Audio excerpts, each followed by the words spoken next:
Yes. तो बेटा fourth semester की पहली क्लास है ये हमारी आज। और लास्ट में उम्मीद तो हम यही कर रहे थे कि आप लोगों की हम लोग फिजिकल क्लासेस ले पाएँ, बट सिचुएशन पहले से भी ज़्यादा ख़राब ही हो गई हैं। तो शायद ये सेमेस्टर भी आप लोगों का इसी तरीके से निकलेगा जैसे आप लोगों ने कहा हमारा पिछला सेमेस्टर गया। तो चलिए हम शुरुआत करेंगे बेटा। जो पेपर है मेरे वाला वही पेपर है जो आप लोगों ने वहाँ पर पढ़ा था, उसी की कॉन्टीन्यूटी में हमने पढ़ना है। वहाँ पर जो पेपर था उसका नाम हमारे पास था ऑप्टिक्स 1, और अब जो पेपर है आप लोगों का ये वाला जो पेपर है बेटा, इट इज़ ऑप्टिक्स 2। ऑप्टिक्स 1 में आप लोगों के पास मार्क्स स्कोर करने के लिए सबसे पहली जो यूनिट थी फूरियर थ्योरम, मैंने आप लोगों को पढ़ाई, फूरियर थ्योरम की एप्लीकेशंस पढ़ाई। तो वो सफिशिएंट मैथमेटिक्स था आपके पास जिसकी हेल्प से आप अच्छे खासे मार्क्स स्कोर कर सकते हैं। एग्जाम के अंदर भी आपने देखा होगा कि आपके कई 3 क्वेश्चन तो उसमें से ही बन गए थे। टोटल 4 क्वेश्चन आप लोगों ने करने थे, तो फर्स्ट मिनट में से ही आपके पास बन गए थे। ठीक है, अब हमारे पास क्या है कि जो ऑप्टिक्स 2 है बेटा, इसके अंदर हम बात करेंगे मेनली इंटरफेरेंस, डिफ्रैक्शन और पोलराइजेशन। पूरे पेपर में बता रहा हूँ 3 ही टॉपिक पढ़ने, कहने के लिए 3 टॉपिक हैं, बट उनके सब टॉपिक्स बहुत सारे होंगे जिनकी हम लोग बात करेंगे बाद में। बेसिकली तीनों ही टॉपिक्स का आइडिया आप लोगों ने क्लास 12 में सुना हुआ है कि भाई इंटरफेरेंस क्या होता है, डिफ्रैक्शन क्या होता है, पोलराइजेशन क्या होता है। तीनों के तीनों आप लोगों ने सुने हुए हैं हम तीनों के बारे में, लेकिन यहाँ पे बहुत डिटेल में डिस्कस करना है। Now it is your choice कि आपने कंप्लीट करना है या आप लोगों ने अपने वही 4 क्वेश्चंस को फोकस करना है। अगर 4 क्वेश्चन के लिए फोकस करना है देन इट्स ओके, हम इंटरफेरेंस और डिफ्रैक्शन 2 टॉपिक कंप्लीट कर सकते हैं, पोलराइजेशन उस केस में छोड़ा भी जा सकता है। ओके, लेकिन फिलहाल हम ये मानकर चलते हैं कि एक बार तो हम पूरा सिलेबस करेंगे ही करेंगे, then finally we will decide कि क्या करना है, कौन सा पोर्शन हमें अच्छा लग रहा है, कौन सा पोर्शन हमें ठीक नहीं लग रहा है। Okay, so now let us start. हमने बात करनी है बेटा, मैंने फर्स्ट यूनिट पे आ रहा हूँ मैं सीधा सीधा सा, और मैं बात कर रहा हूँ इंटरफेरेंस की।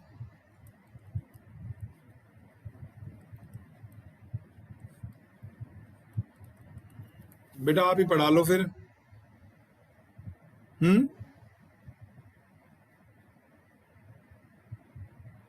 ये मतलब कम से कम मेरी क्लास और मेरे स्टूडेंट से मैं कभी एक्सपेक्ट ही नहीं कर सकता कि मेरी क्लास में तुम लोग ऐसा करोगे।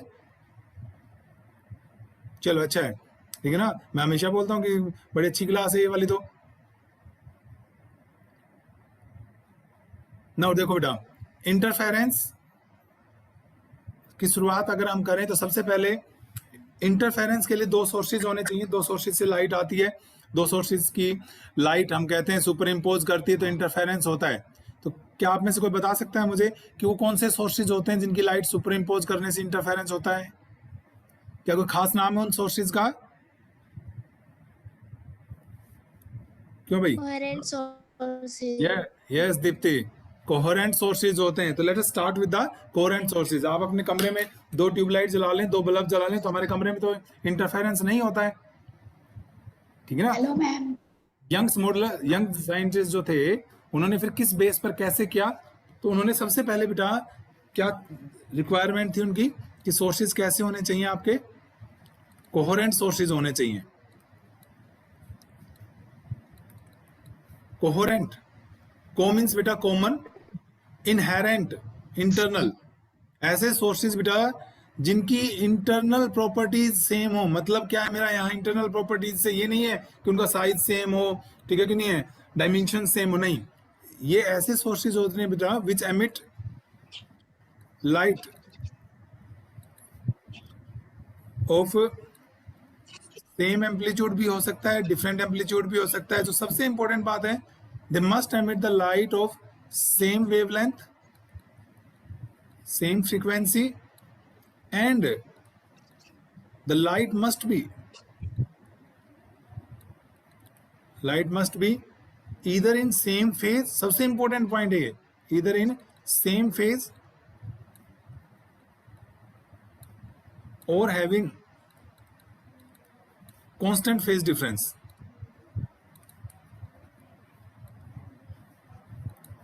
ये इंपॉर्टेंट, मैं इसको अंडरलाइन भी कर रहा हूँ, एक बार इसको समझेंगे हम क्या है ये सेम फेज और कांस्टेंट फेज डिफरेंस बेटा। देखो कोई भी वेव की बड़ी सिंपल सी मैं एक इक्वेशन लिख रहा हूँ बेटा। मान लीजिए फर्स्ट वेव है y is equal to a sin omega T.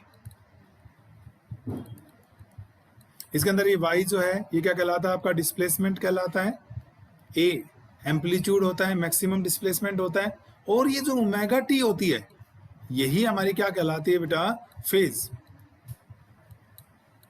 Omega T क्या कहलाता है फेज कहलाता है आपका। ओके, अब मान लीजिए कोई दूसरा सोर्स है और उससे वेव आ रही है, तो कैसी होनी चाहिए, एम्पलीट्यूड उसका सेम भी हो सकता है डिफरेंट भी। कोहेरेंट सोर्स में ऐसी कोई कंडीशन इंपोज नहीं की गई है कि भाई सोर्सेज का जो लाइट आ रही है उसका एम्पलीट्यूड सेम हो, तो मैंने कुछ डिफरेंट लिख लिया। ये इंपॉर्टेंट बात है आप समझने की कि उसकी फेज भी या तो ओमेगा टी होनी चाहिए। देखो इसकी फेज क्या है हमारे पास ओमेगा टी है, तो इसकी भी क्या होनी चाहिए ओमेगा टी होनी चाहिए। अगर ऐसे सोर्स मिल जाए तो बेस्ट है, अदरवाइज देखो हम कभी भी रिजिड होके तो नहीं चल सकते ना कि भाई हमें तो बिल्कुल सेम फेज चाहिए अदरवाइज हम प्रोसेस ही नहीं करेंगे, नहीं ऐसा नहीं कर सकते ना। तो फिर क्या किया हमने, एक कंडीशन और लगा ली। मान लो इसके साथ हमने एक फाई लिख दिया,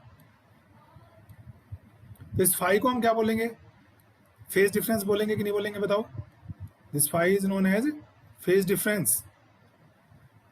अब ये क्या कहता है कोहेरेंट सोर्स कि भाई ये जो फेज डिफरेंस है फाई, या तो ये जीरो ही होना चाहिए।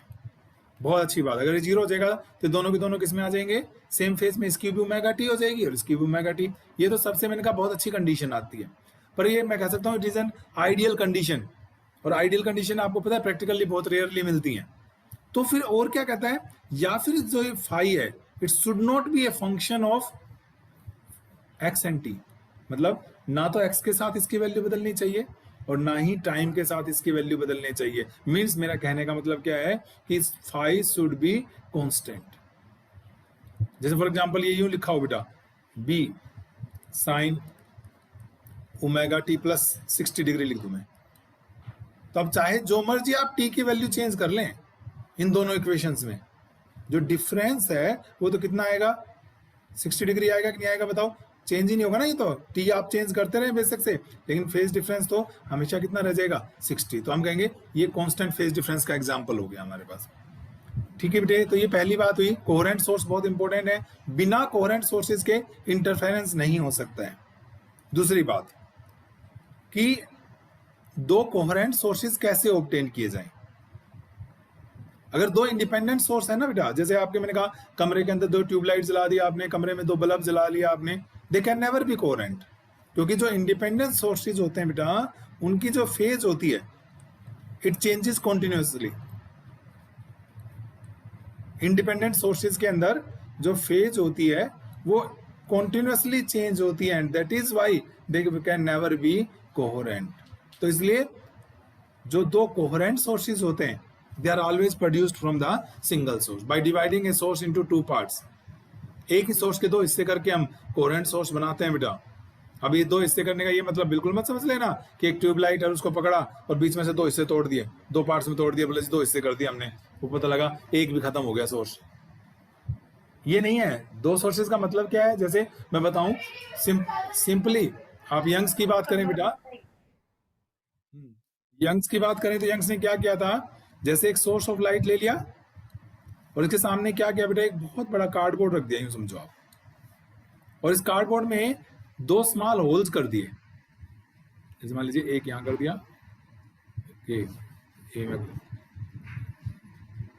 दो हमारे पास, एक यहां कर दिया जैसे मान लीजिए होल, और एक यहां कर दिया। ठीक है, अगर कोई पर्सन यहां पर खड़ा हुआ है बेटा पी पोजीशन पर, तो अब उसको लाइट एस से आती हुई दिखाई देगी या S1 S2 से, बताओ सोच के। इस P के लिए सोर्स का काम कौन करेगा, S करेगा कि S1 S2? S1 S2। Yes बिल्कुल S1 S2 करेंगे बेटा, ठीक बात है। ओके, तो और ये दोनों के दोनों सोर्सेज अब मुझे सोच के बताओ बेटा, डिपेंडेंट हैं कि इंडिपेंडेंट हैं? डिपेंडेंट। डिपेंडेंट, क्योंकि एक ही लाइट, यस जो लाइट बेटा S1 में से पास कर रही है वही तो S2 में से पास कर रही है, एक ही लाइट के तो इससे हो रहे हैं कि नहीं हो रहे। Now they will behave as a coherent sources. Clear? ये वाले सोर्सेज हमारे लिए अब कोहेरेंट हो, क्योंकि they are produced from same source. तो होगा क्या बेटा, जो कुछ एस में चेंज होगा उतना ही S1 में चेंज हो जाएगा, उतना ही S2 में। मान लो पहले यहाँ पर फेज आ रही थी बेटा, यूं समझो ओमेगा टी, यूं समझता हूँ मैं, और इसमें आ रही थी लेट अस सपोज कुछ ऑलरेडी एक फेज आ गया था, तो इनका फेज डिफरेंस 5 हो गया। अब मान लो इस मेन सोर्स में ही फेज 60 से चेंज हो गई, तो अब S1 में भी कितनी चेंज हो गई, 60 से। S2 में भी कितनी चेंज हो गई बेटा, 60 से। तो डिफरेंस तो लेकिन अभी भी कितना रह गया, 5 रह गया कि नहीं रह गया? पहले भी 5 था और अभी भी 5 है। अब मान लीजिए सोर्स, मेन सोर्स में 30 से चेंज हो गई, तो यहाँ पे प्लस 30 हो गया, तो यहाँ भी प्लस 30, लेकिन डिफरेंस तो अभी भी कितना रहेगा, 5 रहेगा कि नहीं रहेगा? तो इस तरीके से मम्मी बोलते हैं, इसको बोलते हैं बेटा पेरेंटल सोर्स। जो मेन सोर्स होता है उसको क्या बोलेंगे, पेरेंटल सोर्स। और जो S1 S2 है इनको हम बोलते हैं बेटा डॉटर सोर्सेज। तो यानी कि जो चेंज पेरेंटल सोर्स में होगा वही चेंज बेटा दोनों डॉटर सोर्सेज के अंदर होगा, ठीक है? और इसलिए फेज डिफरेंस क्या रह जाएगा, कांस्टेंट रह जाएगा। क्लियर है बेटा? तो कभी भी आप, जैसे कल से मैं कुछ एग्जांपल्स करवाऊंगा आप लोगों को, ये तो मैंने वो लिया यंग्स का जो आपने 12th में भी देखा हुआ था। अब हम कुछ नए एग्जांपल्स देखेंगे। तो एवरीवेयर यू विल फाउंड कि एक ही लाइट के बेटा हम दो हिस्से करेंगे, जैसे इस तरीके से, it may be with the help of reflection, it may be with the help of refraction और some other idea we may use. Okay, एक तो ये बात हो गई भाई। अब बात करते हैं इंटरफेरेंस होता क्या है। Let us talk about the interference.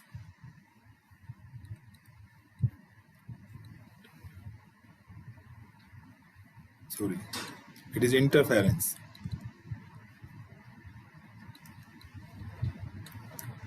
देखो बेटे, अब हम ये अज्यूम कर रहे हैं कि हमारे पास दो कोहेरेंट सोर्सेज से लाइट आ रही। यंग्स ने क्या ऑब्जर्व किया, मैं पहले उनकी ऑब्जर्वेशन बताता हूँ एक बार, तुम्हें समझने में आसानी होगी। उन्होंने एक सोर्स के दो सोर्स बना लिए, दो कोहेरेंट सोर्स ले लिया, एंड सामने जो, जैसे मैंने अभी बनाया, एक बार फिर बता रहा हूँ बेटा, जैसे यूं कर दिया उन्होंने, ये दो सोर्सेज थे, यहाँ एक स्क्रीन लगा दी। ओके, यहाँ मेन सोर्स रख दिया, and he observe a very interesting phenomena कि स्क्रीन के ऊपर आधी स्क्रीन पर डार्कनेस आ गई थी और आधी स्क्रीन के ऊपर ब्राइटनेस आ गई थी। एक बात, अब ये भी हो सकता है ऊपर वाली आधी पे मान लो ब्राइटनेस आ गई हो, नीचे वाली आधी पे बेटा डार्कनेस आ गई हो। नहीं, ये हो जाता तब भी कुछ बहुत ज्यादा शायद इंटरेस्टिंग नहीं होता। व्हाट ही फाउंड, जैसे मान लो ये कुछ, मैं इस स्क्रीन को यूं दिखा दूं आपको, इस तरीके से दिखा रहा हूं, समझ लो फ्रंट व्यू दिखा रहा हूं स्क्रीन का। यहाँ पर तो स्क्रीन कैसे रखी हुई है, perpendicular to the plane of board रखी हुई है बेटा। अब मैं आपको ये वाला व्यू दिखा रहा हूँ, ठीक है? व्हाट ही ऑब्जर्व कि जैसे मान लीजिए पहले 2 सेंटीमीटर डिस्टेंस के ऊपर ही फाउंड ब्राइटनेस आ गई। ही फाउंड कि अगली 2 सेंटीमीटर जो डिस्टेंस थी उसके ऊपर डार्कनेस आ गई। ये बड़ा इंटरेस्टिंग फिनोमिना था। फिर अगली 2 सेंटीमीटर के ऊपर फिर ब्राइटनेस, फिर अगली 2 सेंटीमीटर तक फिर से क्या आ गया आपके पास, डार्कनेस आ गई। Means alternate bright and dark fringes will obtain on the screen. और यानी कि उनके अकॉर्डिंग ये क्या हो गया, रीडिस्ट्रीब्यूशन हो गया एनर्जी का। टोटल एनर्जी जब चेक करी तो कंजर्वेशन ऑफ एनर्जी तो यहाँ भी फुल होता बेटा, लेकिन अब हो क्या गया, यानी यहां से एनर्जी सरक कर यहां चली गई, यहां से एनर्जी इधर चली गई, रीडिस्ट्रीब्यूशन हो गया। कब, जब यहां से लाइट आई, ये इस तरीके से लाइट जब एक दूसरे के ऊपर क्या किया बेटा, सुपर इम्पोज हुआ, तो ये जो रीडिस्ट्रीब्यूशन होता है इसी को हम क्या कहते हैं, इंटरफेरेंस कहते हैं। यानी इंटरफेरेंस सिंपली क्या हुआ बेटा, it is redistribution of light energy. It is the simply redistribution of light energy when light waves from two coherent sources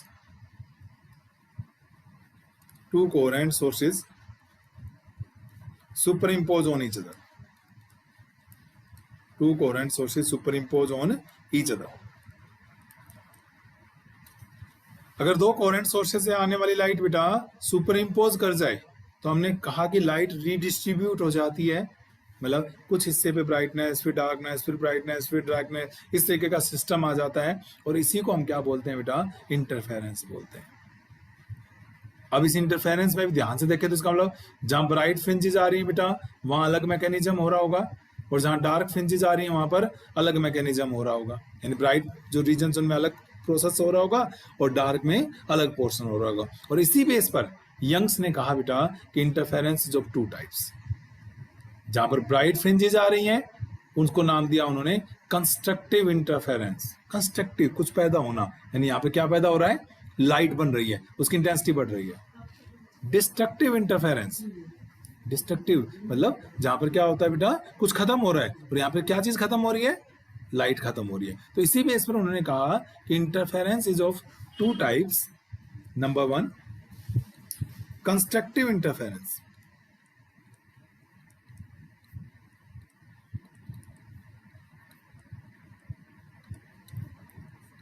it is constructive interference. Constructive interference कह लो बेटा, मैक्सिमा कह लो और ब्राइट फ्रिंज कह लो, एक ही बात है। ब्राइट फ्रिंज वर्ड यूज कर लेना, सबके लिए एक ही बात है।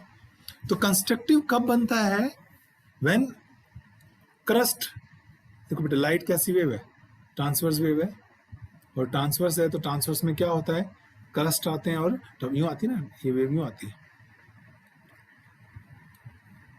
ठीक है। तो क्रस्ट फॉल्स ऑन क्रस्ट, दो वेव्स मिल रही हैं, तो क्रस्ट फॉल्स ऑन क्रस्ट और ट्रफ फॉल्स ऑन ट्रफ। जैसे यूं देखो बेटा, जैसे ये मान लो फर्स्ट वेव है आपकी, इस तरीके से आ रही है बेटा, ठीक है। ये मान लीजिए दूसरी वेव है, आप देख सकते हैं यहाँ पर, थोड़ा जी दिखा रहा हूँ कि टाइम बना रहा हूँ, ठीक है ना। आप इस तरीके से बेटा दूसरी वेव यूं आ रही है, इस तरीके से, ठीक है। क्रस्ट फॉल्स ऑन क्रस्ट और ट्रफ फॉल्स ऑन क्या हो गया आपका, ट्रफ हो गया। तो अब क्या होगा, ये कहलाता है कि it means the two waves are in same phase. सारा ये वेव सेम फेज में, तो आपका रिजल्टेंट जो बनेगा वो कुछ ऐसा बनेगा। देखो ये दोनों ऐड हो जाएंगे, तो फर्स्ट पोर्शन में इस तरीके का बेटा ये बन जाएगा।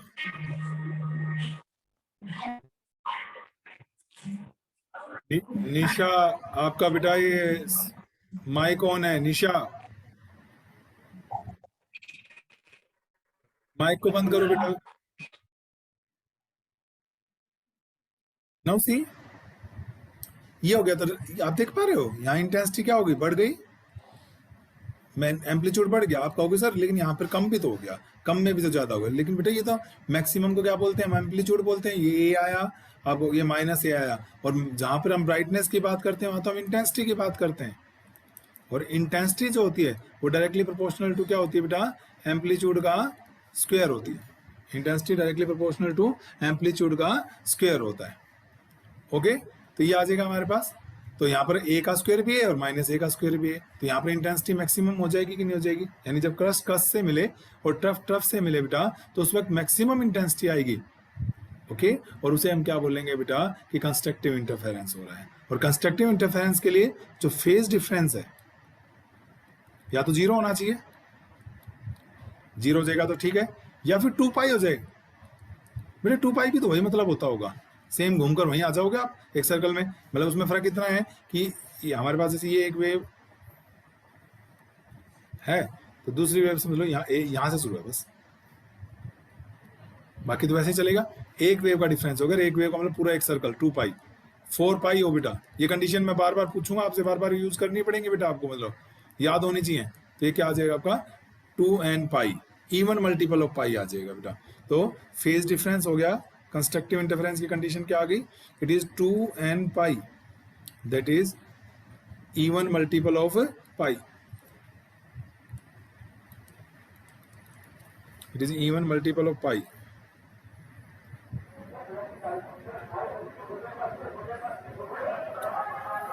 ठीक है, अब इसका पाथ डिफरेंस निकालना हो तो बेटा डेल्टा एक्स, ये तो है फेज डिफरेंस। अब मैं क्या फाइंड आउट कर रहा हूं बेटा, पाथ डिफरेंस। पाथ डिफरेंस निकालना तो ये होता है lambda upon 2 pi into phase difference, lambda upon 2 pi into phase difference. तो ये आ गया आपके पास lambda upon 2 pi into 2n pi, pi से पाई कट गया, 2 से 2 कट गया, तो ये क्या आ गया हमारे पास n lambda, it is n lambda.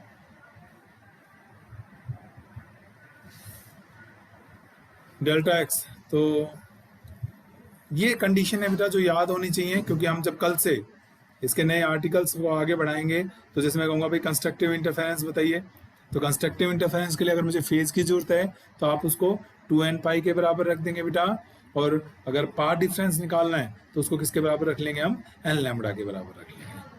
ठीक है, तो ये हो गया हमारा कंस्ट्रक्टिव इंटरफेरेंस हो गया। दूसरा हमारे पास है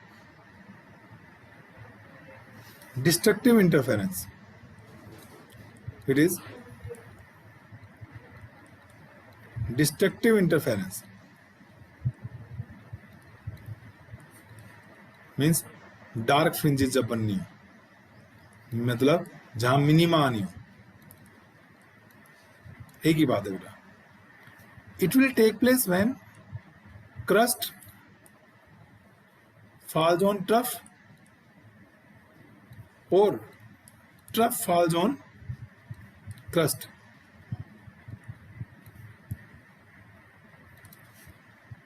जैसे मान लीजिए मैं एक में बना के दिखा रहा हूं, जैसे ये हो गया बेटा, मान लीजिए एक wave I,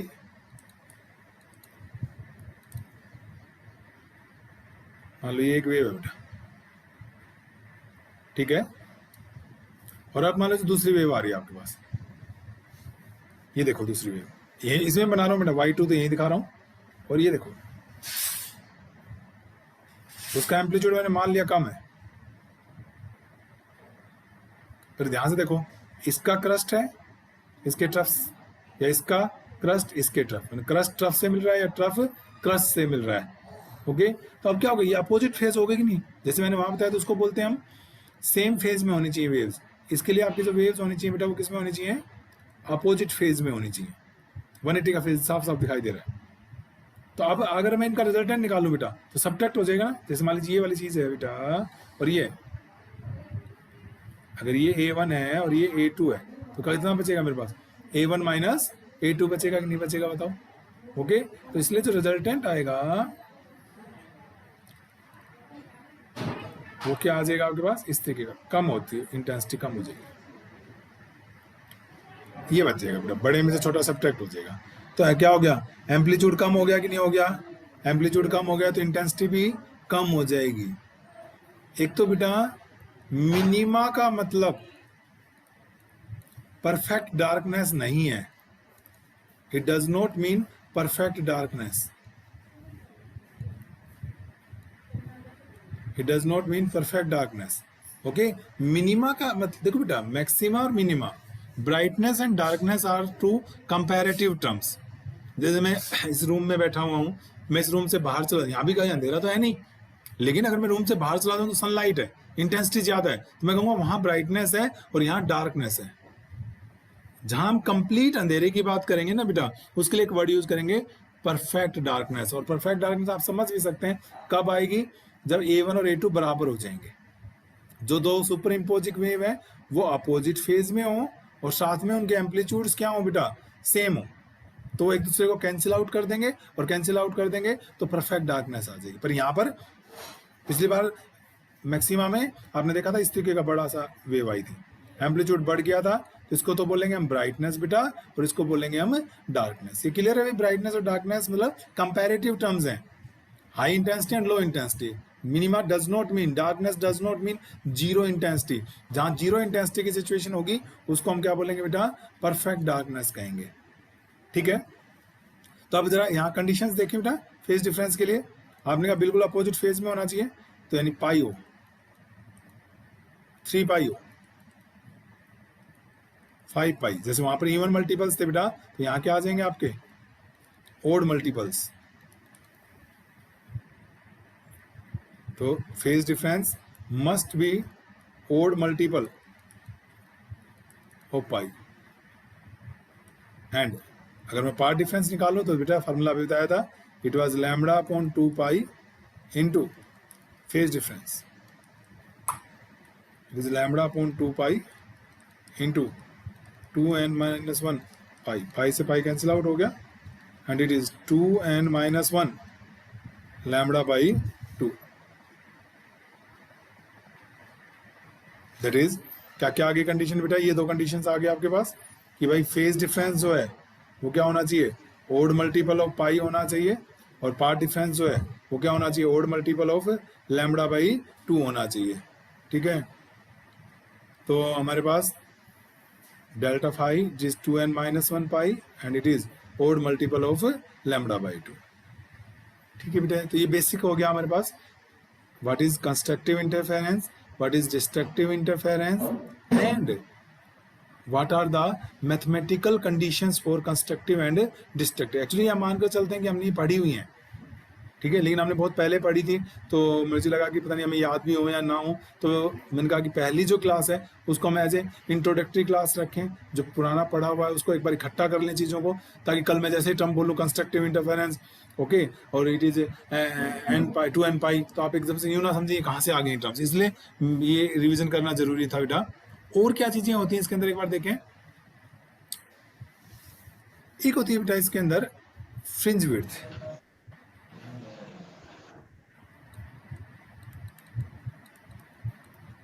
fringe width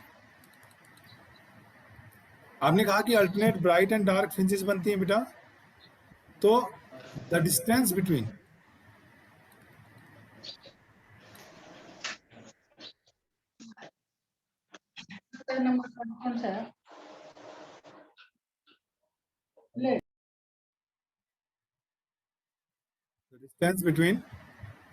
to successive bright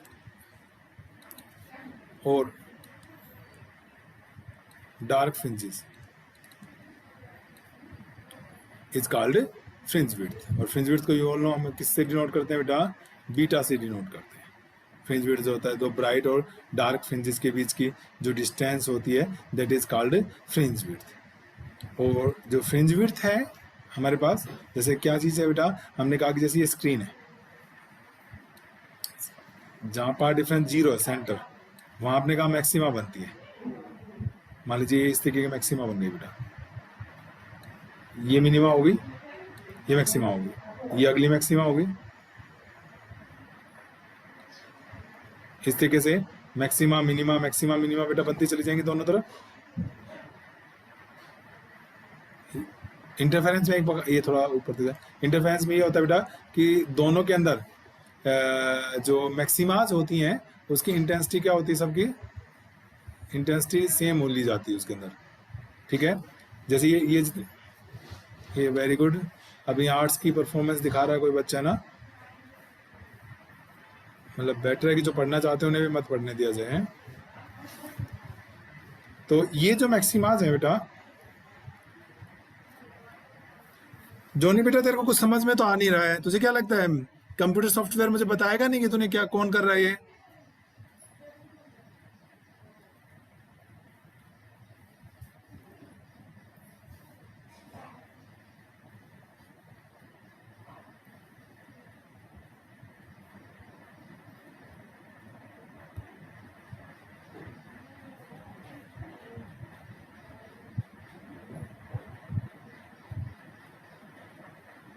बहुत बढ़िया,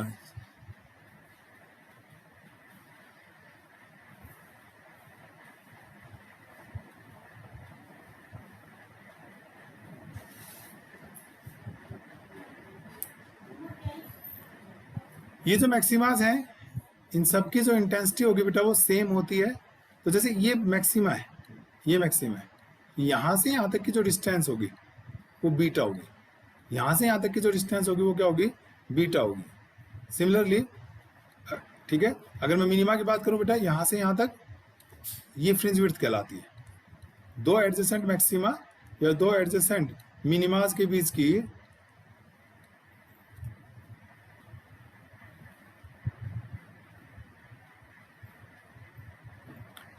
जो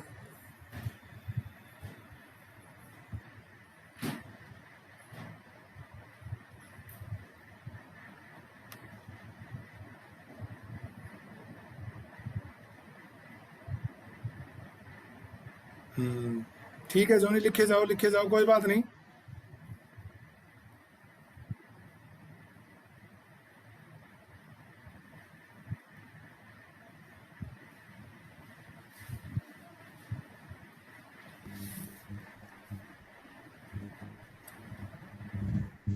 ये जो डिस्टेंस है ये हमारे पास क्या कहलाएगी, फ्रिंज विड्थ कहलाएगी, ठीक है। तो ये जो फ्रिंज विड्थ है बेटा, दो एडजेसेंट मैक्सिमास या दो एडजेसेंट मिनिमास के बीच की जो डिस्टेंस होती है उसको हम क्या कहते हैं, फ्रिंज विड्थ कहते हैं। और ये जो फ्रिंज विड्थ होती है इसका फार्मूला था, मैं वही कह रहा हूँ, हमें डेरिवेशन की जरूरत नहीं है क्योंकि हम डायरेक्टली यूज करेंगे इसको बेटा। तो it is lambda D by D होता है, it is lambda D by D, where lambda जो हो गया वो तो क्या हो गया, आपकी वेवलेंथ हो गई। डी जो है हमारे पास वो क्या होती थी, जैसे मान लीजिए बेटा ये समझ लो एक बार, ये सोर्सेज हैं दो कोरेंट सोर्सेज, ये स्क्रीन रखी हुई है भाई, ये स्टेट स्क्रीन है जैसे हमारे पास,